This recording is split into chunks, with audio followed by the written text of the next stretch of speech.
Welcome to the Enva He Meant Company Music Podcast with your hosts KP and Ashton Thomas. Sit back, relax, and enjoy the show. What's happening, world? What's up, everybody? I'm Ashton. And I'm KP. And this is the Enva He Meant Company Music Podcast, the show made by music enthusiasts. For music enthusiasts. That's right, y'all. And we back. And after 2 long and hard weeks, we are back in the game. And so we are so happy and excited to be back in presenting to you guys. So, without further ado, let's get into it. So we are at Top 10 Underrated Albums / Songs Part 2. Between KP and I, we mentioned a lot of fire stuff in Part 1. So if you haven't seen it, I highly recommend it. But this is Part 2. So if you saw Part 1, welcome. Here's Part 2, and we're about to get into it. So I actually do have an honorable mention before we go ahead and move along. So, and I didn't even know where to place this one because I was like, man, because all these are, but Hadrian Farrad's Born in the 80s album is my honorable mention because, you know, the features that they had on it from Chaz Shepard to Ron Bruner to my boy, I keep forgetting his name, just a whole lot of people. I can't even, it's too many to name. The name is not coming to me, but but a fire album, no skip, start to finish. Every single song, every single track on that album is absolute genius. Okay. All right. So I had to point that out. So let's just get into the list, shall we? All right. So coming in at number 4 for me is the song Feel the Real by Musiq Soulchild featuring Marsha Ambrosius. Now, it's funny because we actually had Doobie Powell on season 2, and he said that this was around the time, well, actually Doobie played on it, and I'll say this as well. Doobie Powell should have gotten his name featured on the, featuring Marsha Ambrosius and Doobie Powell, because, you know, Doobie did his big thing on that track. So, but yeah, that song, and Doobie shared with us that he was actually, that Musiq Soulchild, that is, was an indie artist. He was on an independent label, so it really didn't get the recognition and the, the notoriety that it should have gotten. But I mean, I'll tell you, I'm sure KP, you feel the same, that entire album is absolutely amazing and people need to be more aware of it. So yeah, but the song I was just actually listening to it on my way to work today. Feel the Real by Musiq Soulchild featuring Marsha Ambrosius. Yes, like just to piggyback off of that, like I talked about that before, like that Feel the Real album stays in rotation for me. It's actually one of my, what I would call like safe albums, like an album that you can turn on and just go do whatever and you don't get tired of it. Like you just let it play. Like you just, it's like one of my safe albums. It stays pinned to the top of my Apple Music as one of the albums that I play multiple times a week. Shout out to our homie Doobie for doing his big one on that. Okay, and if y'all haven't checked out that episode, go back and check it out because he tells some stories that his friend didn't even know. So yes, y'all go check that out. Coming in at number 4 for me, I would want to say it is Stevie Wonder's Ribbon in the Sky. Okay, like, I mean, Stevie, the GOAT. I mean, really, but Ribbon in the Sky for me is just something about it that just touches me here on the inside part, okay? I mean, brings tears to my eyes. Just such a genius love song. And it's just a beautiful record that I think is just timeless. So yeah, Stevie Wonder's Ribbon in the Sky gonna be played at my next wedding. So y'all stay tuned. Oh yeah. But to piggyback off that for sure, yeah. I would say that definitely. Unfortunately, it's like for me, the only time you do hear it is at weddings. So, but I think that should be like a karaoke staple. Like people it's a really disgrace. I mean, Ribbon in the Sky is just it's such a beautiful song. Yes. Like musically, lyrically, it's just a feel-good, beautiful song about love and whatever that means for you. And for me, it's just when I hear it, the tears, my God, the tears. It's just such a beautiful song. So yes, Ribbon in the Sky. Yeah. Definitely, yeah. One of my favorite Stevie Wonder tracks, definitely. All right, so coming in at number 3 for me is Shaka Khan's version of Night in Tunisia, which he named The Melody Still Lingers On, which actually we had Ivan on the show, and he said that that's one of his favorite song from the soundtrack to his life. So one of his favorite songs. And but yeah, it was on Shaka Khan's What You Gonna Do For Me album, which is a fire album. Like and like we mentioned before, like all these songs that we mentioned are on like timeless albums, but yeah, these songs definitely get lost in the sauce. But I just love how just the lyricism in that. Like you would never think, like starting off first of all, she mentioned the composers, Yep. Bird and Dizzy, Charlie Parker and Dizzy Gillespie. So shout out to her for doing that, for actually paying tribute to jazz and bebop legends back in the 40s and 50s. And then but yeah, like the instrumentation, the players that she had on it, and then changing keys and like her displaying her range in that song. Like, oh my God. Like it's just an absolute sleeper, and I don't understand why, but yeah, The Melody Still Lingers On, aka Night in Tunisia by Shaka Khan. Definitely one of my favorites. And the crazy part is that's on my list. Like Uh-huh. fire. She was doing her good singing Uh-huh. on that song. Like, yeah, that song is super duper fire. Love Mhm. that song. So I'm gonna make that my number 3 too, because that song is hot. Oh yeah.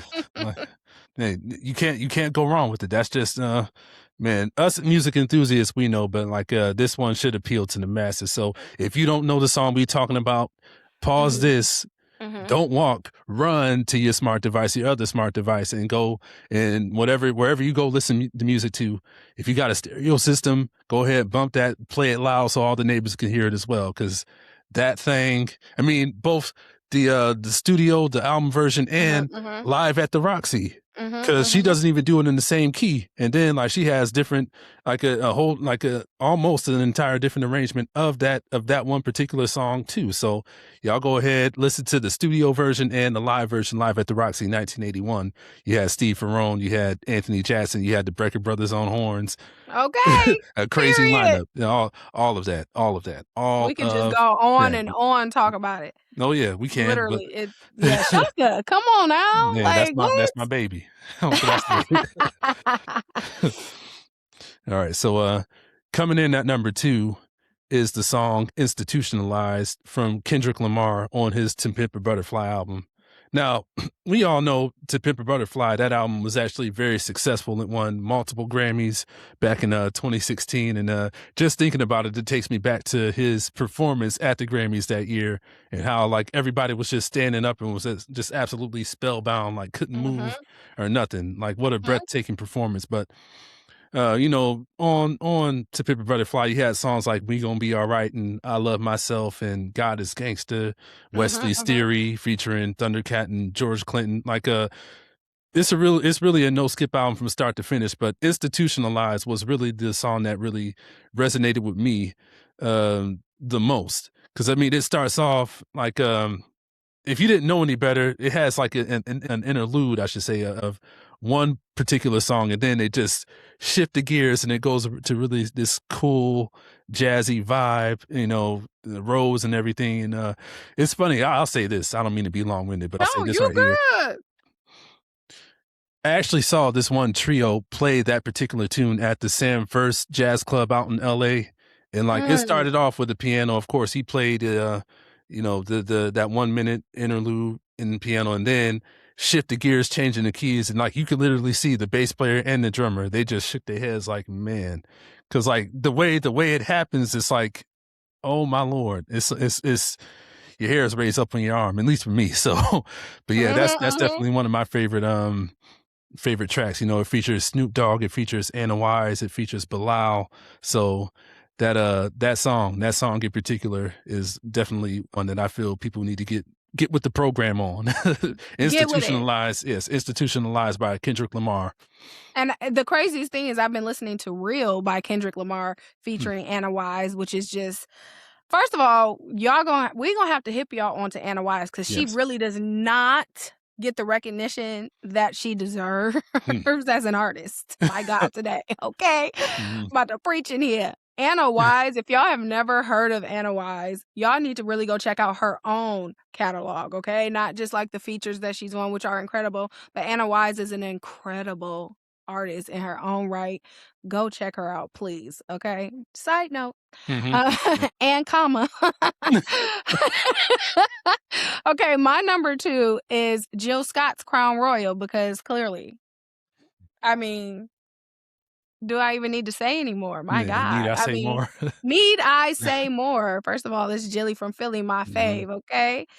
Second of all, the song should have been a full song, and she really did not appease us by coming back and making it longer. She said, "You get what you get, and you don't throw a damn fit." Okay, this is it. This is what y'all got. This is what I gave. Okay, I mean the lyrics in the song it's not just blatant like it is now, you know what I'm saying? Everybody Mhm. coming out with just blatant thing. It's very subtle. You know what I'm saying? It's wordplay, it's poetry, Mhm. it's you know what I'm saying? Like a kid can listen to it and not even know what she's talking about, and that's what's missing too a lot. I feel like Yeah. in some R&B now, you know, everything is right in your face, Mhm. and it's just the song is so delicious, y'all, and it's not even considered an interlude on her album, but the song is like a little over a minute long. So, Mhm. if y'all haven't heard Crown Warrior, which I don't know how you would have Yep. not heard it, it's on her Real Thing Mhm. album. Y'all go and check out Jill Scott's Crown Royal. We've actually done, I want to say, for our Black Music Month, which is Mhm. June. Shout out to Black Music Month. I did a whole little segment on that, talking about it. So y'all can go back and check that out as Mhm. well. Yeah.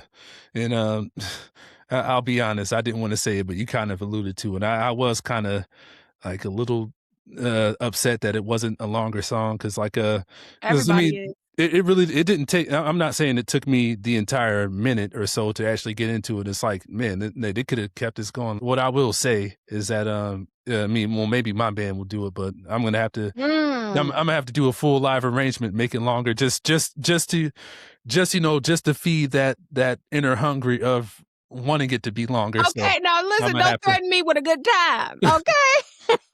I'm gonna have to do that. I'm like put Please do. some solos in it, and I'm not much of a singer, but I mean, well, in Audacity for Sale, we're starting to sing out more like collectively as a group anyway. So we gonna But get the it together. instrumentation The itself, instrumentation like itself, yeah. the way that it comes in and then Mhm. builds, like what? Like, please. It don't Mhm. even need words, honestly. Like the No, track is so fire. First of all, like for it just sure. grabs you. You feel me? It does. My It sure God. does.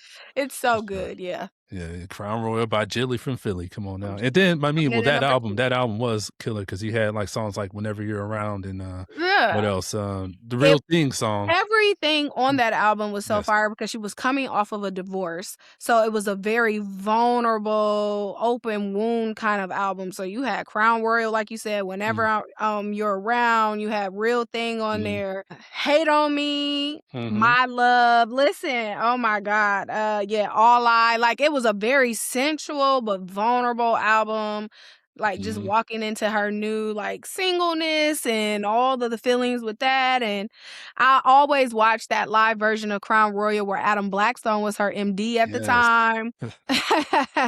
And you had Little John Roberts on drums, and she's like literally talking about the divorce, like, and then the song. And it's just like Jill has always been open and Mhm. vulnerable and honest in her art and with her audience, and you can feel it through it. So, yeah, y'all, listen, it's Jilly, and she just came out with a new album too. So, y'all go check that out because that Yes. thing fire too, okay? Mhm. For sure, yeah. Man, took me back to when I first heard that. So, yeah. Now I'm gonna have to like you said, you're gonna have to listen to Feel the Real. I'm gonna have to Yes. go listen to the Real Thing album after this, for Yes. sure. All right. So last but certainly not least, my number one most underrated song, which I really don't understand why it didn't get the notoriety it deserved. I think it did. Summer Soft by Stevie Wonder. Mm. Now I know some of you out there might be thinking like, what? What song is Mhm, that? He mhm. don't have a song called Summer Soft. Yes, he does. And I know you probably didn't hear it, but Summer Soft by Stevie Wonder. It was on his Songs in the Key of Life album. Now that album is an absolute classic, probably his most successful album, I want to say. Like that appealed to the masses, which I'll say this. Maybe that song was strictly for musicians just because of the instrumentation. Because literally the last 2 minutes of the song he's changing keys at least every 4 bars, every 2 to 4 bars, and like it's like a roller coaster of not for me. I just get a roller coaster of emotions, like just listening to the song, just where he goes from like here to high, low, and he definitely displayed his range on that. Because boy, I tell you that song, I really don't even know how to put it into words. Just which you know what? I just thought of something because I saw on a documentary that the makers of Nintendo were heavily influenced into jazz and soul music. I'll say this: that vamp where he's changing keys, like the chord structure, sounds a lot like something that I heard on Mario Kart. So check that out. So for all you other people out there that know about Mario Kart and all that, go ahead, play Mario Kart on Wii, where you actually pick the stages where you play, where you race, and then go back and listen to Somersault by Stevie Wonder. You'll hear a lot of similarities in that. I mean, and I'll say this: if that is the case, if the guy who composed that on Mario Kart got it from that song, I would be very confused. I really wouldn't understand why it's underrated, because I've been a Stevie Wonder fan all my life, and it was just this time last year when I heard that song for the first time. And I'm like, how did I not know about this? As crazy instrumentation as this is, because y'all know I'm a stickler about that. How was I not hip to this? But I'll say this: shout out to bass player Daryl Freeman. He played that song on his IG. He was playing key bass to it. Ooh. So and that was the first time I heard that song. And then I'm like, Somersault Stevie Wonder. I heard the theme from start to finish. I'm like, bro, this song is absolutely crazy. Oh my God. But yeah, that's my top underrated song of all time. Y'all probably didn't know he had a song called Somersault. Y'all probably didn't know about it. After this, y'all go ahead and play it loud so all the neighbors can hear it. So it could be one time for your holy mind, Kurt Franklin.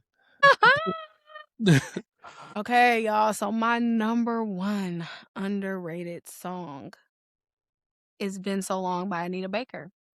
Now listen, let me tell you why. Okay?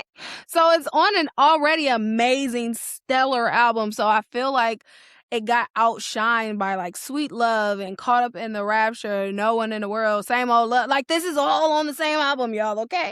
So Been So Long is just one of those songs, like if you're not like listening to the whole album, not just like the singles and the tracks that really got shine, you kind of miss it. It kind of gets lost in the sauce. But baby, when I tell you that track is so fire, if y'all haven't heard it, please go. I remember I posted something about that on Threads, and the music community kind of went crazy with it. Like, man, listen, okay? It's truly one of her most underrated songs that don't get talked about enough in her catalog, okay?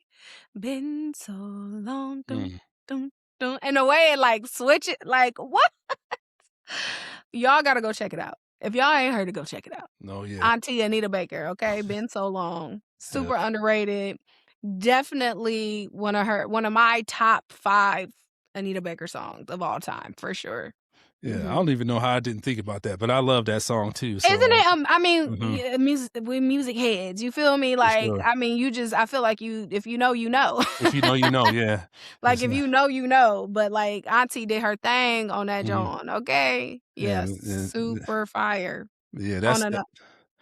Yeah, that's crazy, because I guess with this with part 1 and part 2, I guess the overarching theme has been, songs that were on stellar albums but got outshined by a whole lot of I mentioned What You Gonna Do For Me album by Shaka, To Pimp a Butterfly by Kendrick Lamar, Rapture by Anita Baker. Like these are award-winning albums, but exactly. but these songs are like like you just said, if you're not lost, if you're not enthusiasts like we are, then these probably aren't going to resonate with you. And then if they do resonate with you, you probably didn't hear them until like 5 or 10 years after the album came out. So because all the singles and all the hit songs that got the platinum plaques and all that. So man, this was a lot of fun, you know. And Love again, it. if for all you out there, if you didn't hear these songs, I mean, of course, we can't share the songs on the episodes. We can't do that. But you know, go ahead, you know, go to your digital streaming outlet platform or whatever, and go ahead, make a playlist of these songs, and we guarantee you are gonna love them as well if you never heard of these. You know, Exactly. because you know these are just fire songs, classic, and then you'll be wondering just like us, why was it this song as popular as the next one? So Exactly, and we'll have the list of the songs, like, in the description so in the y'all can go description, look yes. and check it out and Mhm. easily be able to find them all easily on your digital streaming platforms. But yes, like, so many more songs that could have been named That as could have far been as, like, named, yes. underrated, amazing songs. Because y'all know me and Marvin Gaye, okay? And I feel like every album of his is stellar and top tier, and all of them should have been Grammy-nominated Yeah, songs. period. Literally, so, like, it's just so that's the great thing about music, like, you never stop discovering, you never stop learning, hearing new things for the first time, and, you know, like, really, that's why my biggest motto with anyone trying to, like, dive deeper into music, is to turn off the radio, you know? Turn the radio off, Uh-huh. y'all, and really, like, go way back into time, and, like, you know, try to move your way up and forward, but away from the radio Yeah. is where you're gonna find the best music, to be honest, you know what I'm And saying? and that really that's a whole new episode in and of itself because like Absolutely. when you start to talk about record execs who don't know anything about music but know what sells, Mhm, you mhm. know, I'm not gonna go there. Yeah, because, I mean, I was thinking about that today with, you know, I haven't like Ashton and I have high music IQs. It's different. I have friends who all they listen to is like that trappy stuff or whatever. It's really not even about the music for them. You know what I'm Right. saying? It's just Mhm. about being hype. Mhm. They don't really even know much about the music or care much about it. You know what I'm saying? That's a And so shame. it's all like that one tone kind of vibe. You feel me? That ding ding ding ding ding. Like Mhm. that's all that it is. It's all the way around. And they love it or whatever and really don't care to get into nuances of anything, you know? Of So other stuff, yeah. yeah, like, but you're right, like, it is, like, a whole 'nother conversation diving into, you know, turning off the radio, listening to things, and not even just, like, because when you say turning off the radio, it can go, like, one of 2 ways. It can go Mhm. either turning off the radio and listening to your favorite artist's whole album in its entirety, right? Not Mhm. just the singles that are on there, like, we're Yes. talking about Anita Baker, "Been So Long" off an amazing album, but got lost in the sauce. Or we could talk about independent underground artists that don't get any radio play but Mhm. are super, super amazing, talented artists, singers, songwriters, all the things, and you know, you've never heard of them before. Exactly. Oh yeah. And I mean, going back to the point you made, the first point you made about, you know, not necessarily listening to the radio, but I remember the first time I heard Sweet Love and Caught Up in the Rapture on the radio. And then I said, well, this is good. Then I actually went back and listened to the entire album. And that's how I discovered Been So Long as well. So, Mhm, I mean, mhm. because, you know, the radio, it can be, you know, a leeway or what's the word? Words escape me. You know, Uh, a springboard to you yeah, know, mhm. because not to get caught up in the singles, but, you know, go ahead and listen to the entire album. So Absolutely. Yes, mhm, yes. and then to go back to that, you know, how they said "Lady in My Life" was, Michael Jackson's worst song on the Thriller album, but, I mean, it's still a great song, so, I mean, you can't really say, but it really didn't get the radio play that Thriller and Billie Jean and all those other ones did, but, you know, and even Baby Be Mine, which is another unpopular one, but Mhm. all of them are. So, yeah, yeah, eventually turn off the radio, and then if you're hearing all those songs on the radio repeatedly, go back and hear all the other stuff on that album as well. So, Yep, yeah, absolutely. we encourage you to do that. All right, so yeah, this was fun, and like I said, we it's been 2 almost 3 weeks since we recorded, but we are back, and we gonna keep them coming for y'all. All right? Absolutely. All right. So this has been another episode of the Infohemic Company Music Podcast, the show made by music enthusiasts. For music enthusiasts. That's right. Peace and love, y'all. Peace.